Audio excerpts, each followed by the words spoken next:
Hai, balik lagi di series review tempat kamu bisa nonton tanpa harus buang-buang waktu. Kali ini kita akan membahas film berjudul The Strangers chapter pertama. Sesuai judulnya, film ini merupakan bagian pertama dari The Strangers trilogi di mana dua chapter berikutnya kemungkinan akan tayang di tahun 2025. Sebagai gambaran, film ini menceritakan sepasang kekasih yang pergi ke suatu tempat. Namun saat beristirahat di sebuah desa kecil, mobil mereka mogok dan terpaksa harus menginap di sana. Namun saat malam tiba, mereka diteror sosok bertopeng yang membahayakan nyawa mereka. Apa yang akan terjadi? Tanpa berlama-lama, mari kita bahas. Di awal film ini, kita akan berada di sebuah hutan. Seorang pria sedang berlari yang sepertinya sedang melarikan diri dari sesuatu karena ia terus melihat ke belakang.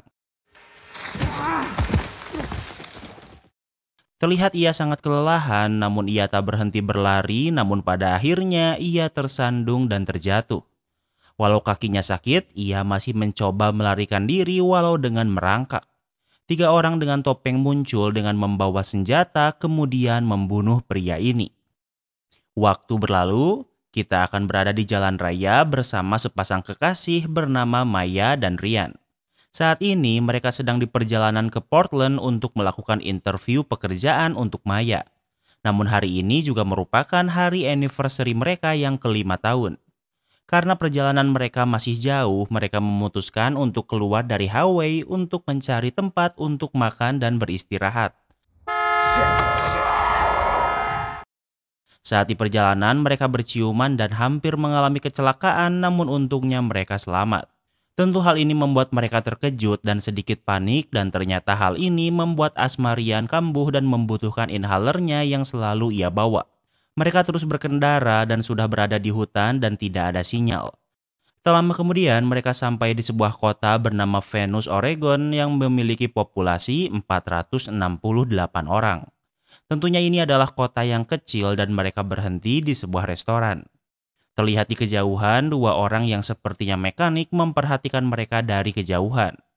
Mereka mengabaikannya atau tidak menyadarinya, kemudian memasuki restoran. Di sana ada beberapa orang yang juga sedang makan dan mereka memperhatikan Maya dan Ryan seolah aneh. Mereka memesan makanan seperti biasa, namun Maya yang seorang vegetarian memesan salad. Ryan memesan makanan yang tidak sehat dan membuat Maya khawatir, namun Ryan membantah dengan berkata kalau ini adalah anniversary mereka. Oh my god, it's their anniversary. Ours too. Pasangan lain mendengar ini dan mengucapkan selamat untuk anniversary pernikahan mereka. Ryan dan Maya membantah karena mereka tidak menikah. Mendengar ini membuat pandangan orang-orang di sana berubah karena kini mereka dipandang sebagai pendosa. Setelah makan, mereka akan segera pulang. Di belakang kasir, kita bisa melihat poster orang hilang bernama Jeff yang merupakan orang yang kita lihat dibunuh di awal film. Sepertinya lokasi pembunuhannya adalah di hutan di sekitar sini. Passed through.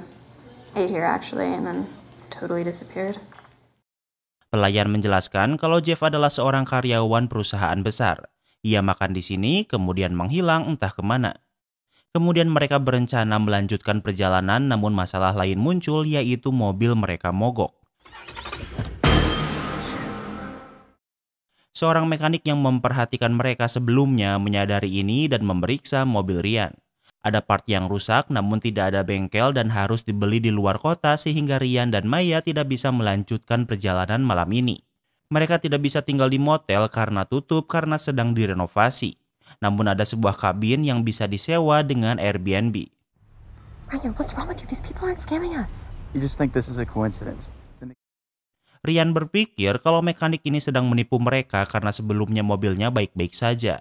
Namun Maya selalu ingin berpikir positif dan berpikir kalau semua ini hanya kebetulan. Karena tidak bisa menggunakan mobil, pelayan restoran akan mengantar mereka ke rumah yang akan mereka sewa. Are you sinners? Aren't we all? Dua anak memandangi mereka dengan aneh dan berkata apakah mereka pendosa, kemudian pergi tanpa berkata apa-apa lagi. Pelayan restoran mengantar Ryan dan Maya ke rumah yang mereka sewa yang merupakan sebuah kabin di tengah hutan tanpa tetangga. Kabin ini sangat bagus dan juga luas dan Maya menyukainya. Saat malam tiba, Ryan ingin memasukkan bir ke dalam kulkas, namun masalahnya kulkasnya rusak dan tidak dingin. Namun untungnya di sana ada nomor pemilik kabin yang bisa dihubungi. We'll be here all night, and this is a great number to reach me at. Thank you. Maya mengirim pesan suara untuk pemilik kabin agar mengirim orang untuk memperbaiki kulkas yang tidak berfungsi. Mereka yang berasal dari kota mendapatkan ketenangan di malam ini merupakan sebuah hal yang menyenangkan.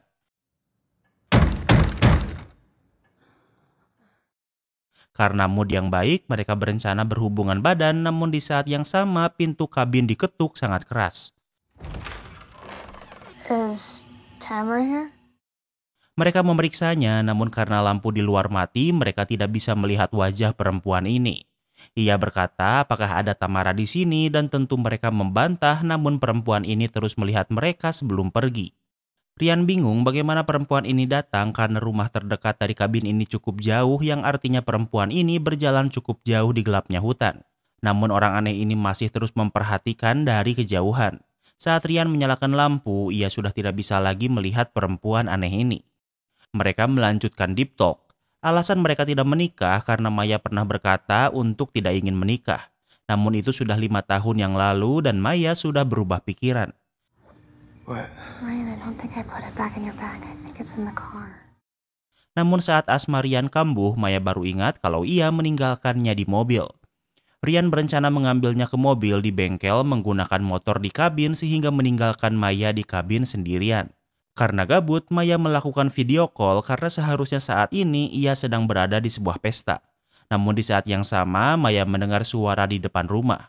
Awalnya, ia pikir itu Ryan, namun saat memeriksanya tidak ada siapapun di luar. Ryan?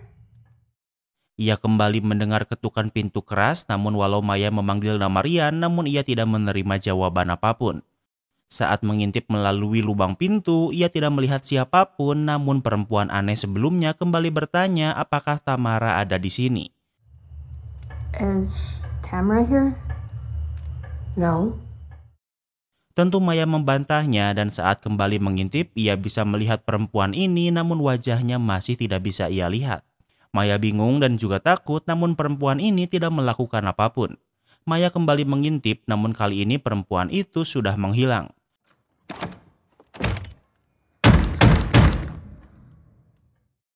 Maya mengunci pintu dan tak lama kemudian pintu itu digedor dan perempuan itu bertanya lagi apa Tamara ada di sini.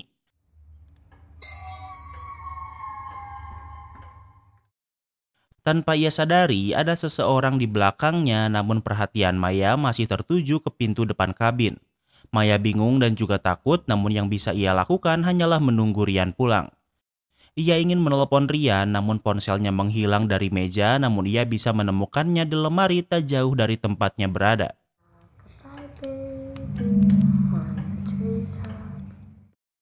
Tiba-tiba, ia mendengar suara perempuan bernyanyi yang berasal dari dapur. Ia memeriksanya dan mencoba mengintip dari jendela, namun ia tidak menemukan siapapun dan nyanyian itu sudah berhenti.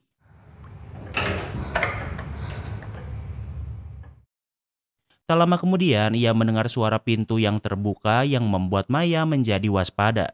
Ia menelpon Ryan, namun Ryan tidak menjawabnya dan hanya terhubung ke pesan suara. Maya memeriksa keluar kabin, namun ia juga tidak melihat siapapun di hutan. Di tempat lain, dengan menggunakan motor kabin, Ryan sudah sampai di bengkel tempat mobilnya berada. Tidak ada yang berjaga di sana sehingga Ryan bisa membawa inhalernya. It's me, Ryan. This is my car. Namun montir bengkel memergokinya dan berencana menyerang karena ia pikir Ryan adalah pencuri. Tahu kalau Ryan hanya membawa inhalernya, montir itu membiarkan Ryan pergi. Ryan tidak langsung pulang, melainkan pergi ke sebuah restoran terlebih dahulu.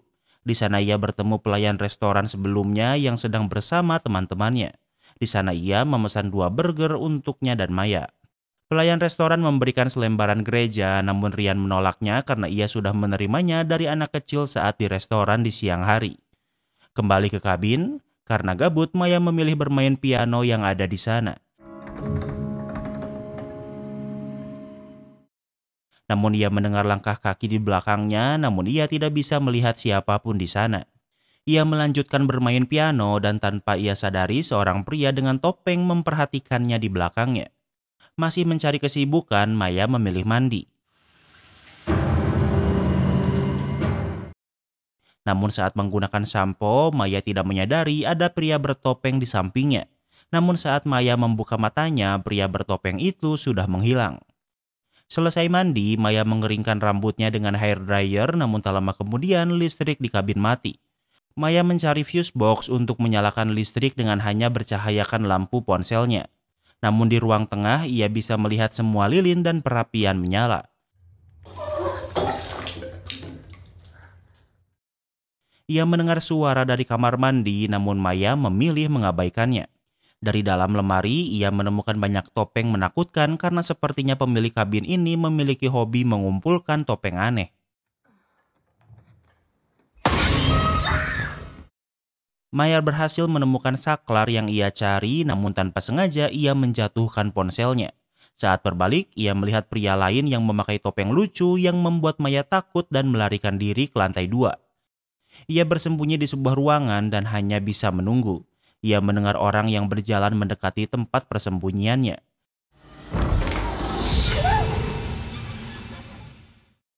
Saat pintu itu dibuka, ternyata yang muncul adalah Ryan yang mengkhawatirkannya. Maya memberitahu kalau ada seseorang di rumah, namun saat kesini Ryan tidak melihat siapapun, namun ia mempercayai Maya. Dengan bantuan Ryan, mereka bisa menyalakan listrik dan tidak melihat siapapun selain mereka. Ryan pikir Maya parno karena takut dengan lukisan badut di dinding dan salah melihatnya sebagai penyusup. Maya tidak membantahnya, namun ia juga mendengar suara. So sick of this shit. Tak lama kemudian, pintu depan digedor dan Ryan yang muak memeriksanya. Ia tidak menemukan siapapun di depan kabin, namun dari kejauhan ia melihat perempuan menakutkan sebelumnya yang memperhatikan dari kejauhan. Ryan mendekati perempuan itu dan tentu perempuan itu kabur sebelum Ryan menangkapnya. Ryan tidak mengejarnya dan menenangkan Maya kalau perempuan itu tidak akan kembali. Untuk mengalihkan perhatian Maya, Ryan mengajaknya untuk memakan burger yang baru ia beli. Rencananya setelah mobil Ryan selesai diperbaiki, mereka akan segera pergi dari tempat ini.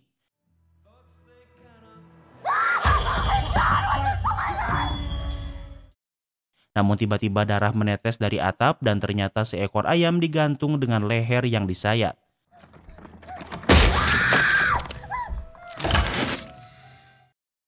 Kini mereka sangat ketakutan dan Maya dengan cepat mengunci pintu, namun seseorang mencoba membuka pintu dengan kapak. Ryan dan Maya bersembunyi di lantai 2 dan mengunci sebuah ruangan dan hanya berlindung di sana dengan ketakutan. Di dalam ada lebih dari satu orang penyusup yang memakai topeng. Penyusup ini menghancurkan pintu tempat Ryan dan Maya bersembunyi dan mereka tidak bisa melakukan apapun. Namun anehnya, setelah memandangi Ryan dan Maya, penyusup ini meninggalkan mereka berdua begitu saja. Berpikir kalau penyusup ini telah pergi, mereka berencana melarikan diri dengan motor dari tempat ini. Mereka melihat ponsel Ryan sudah hancur dengan gambar emot tersenyum yang dibuat dengan darah. Sementara ponsel Maya bahkan tidak bisa ditemukan dimanapun.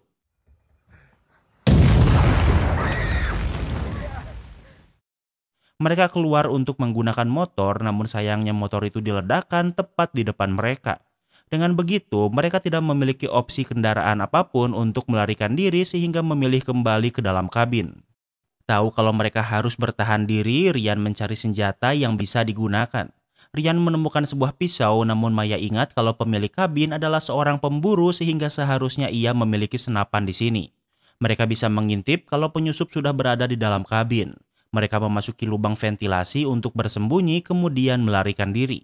Kini mereka berada di bawah lantai dan mereka bisa mendengar langkah penyusup di atas mereka.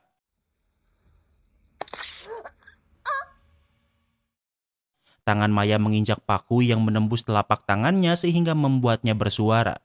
Penyusup ini mendengar suara Maya dan menyadari kalau mereka bersembunyi di bawah lantai. Penyusup ini berusaha melacak suara Maya, namun Ryan memeluknya agar tidak bersuara. Ryan mencabut paku dari tangan Maya sementara Maya harus menahan rasa sakit ini. Mereka berhasil keluar dari kabin dan tidak melihat penyusup dimanapun. Mereka berlari namun Ryan malah terjatuh dan tanpa sadar menjatuhkan inhalernya. Mereka bersembunyi di dalam gudang di sekitar kabin. Yeah, smoke that weed. Gudang itu gelap dan saat mereka menyalakan korek, di sana ada salah satu penyusup. Namun penyusup ini tidak melakukan apapun, apalagi Ryan dan Maya tidak menyadarinya. Mereka menyusuri gudang ini dan di sana mereka menemukan cangkul yang bisa digunakan sebagai senjata. Tak ingin hanya menunggu, Ryan meminta Maya mengawasi di bawah sementara ia akan ke lantai atas untuk mencari senjata lain.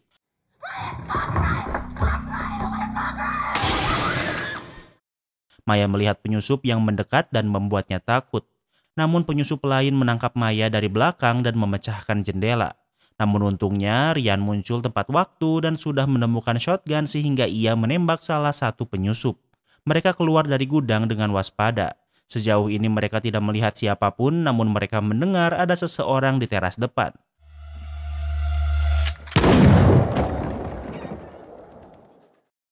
Ryan menembak orang itu tepat di kepalanya dan membunuhnya. Namun saat diperiksa, pria itu tidak memakai topeng. Maya berpikir kalau pria ini adalah pemilik kabin yang ditelepon Maya untuk memperbaiki kulkas yang rusak sebelumnya. Artinya, mereka baru saja membunuh orang yang mungkin tidak bersalah. Tentu mengetahui ini membuat Ryan terpukul.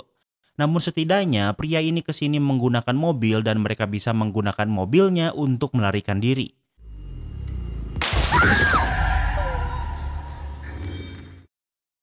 Namun sebelum mereka pergi, mobil mereka dilempari batu kemudian ditabrak mobil lain.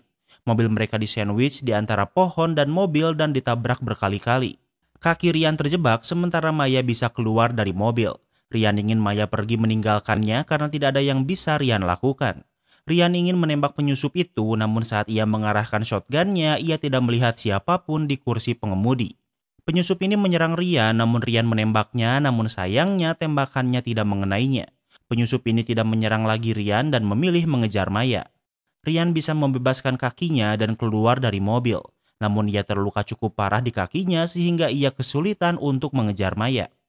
Sementara itu di hutan, Maya terus berlari walau tanpa pencahayaan. Ia pikir ia sudah melarikan cukup jauh, namun penyusup ini juga mengejarnya. Maya memilih bersembunyi di bawah jembatan yang belum selesai dan menutup dirinya dengan ranting di sana. Salah satu penyusup mendengar suara Maya dan memeriksanya, namun Maya bersembunyi dengan baik apalagi saat ini hutan sedang gelap. Penyusup ini meninggalkan Maya dan ia memanfaatkannya untuk menelepon 911 menggunakan ponsel yang ia temukan di gudang. Namun masalahnya, sinyal di sana kurang baik sehingga suaranya tidak terdengar jelas apalagi Maya tidak bisa berbicara dengan keras.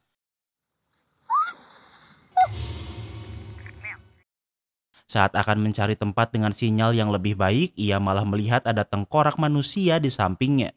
Tengkorak ini adalah milik pria yang dibunuh di awal film. Sambil menahan rasa takut, Maya terus mencoba memberitahu 911 di mana lokasinya berada. Berpikir ia sudah aman, Maya melanjutkan pelariannya untuk mencari tempat yang aman.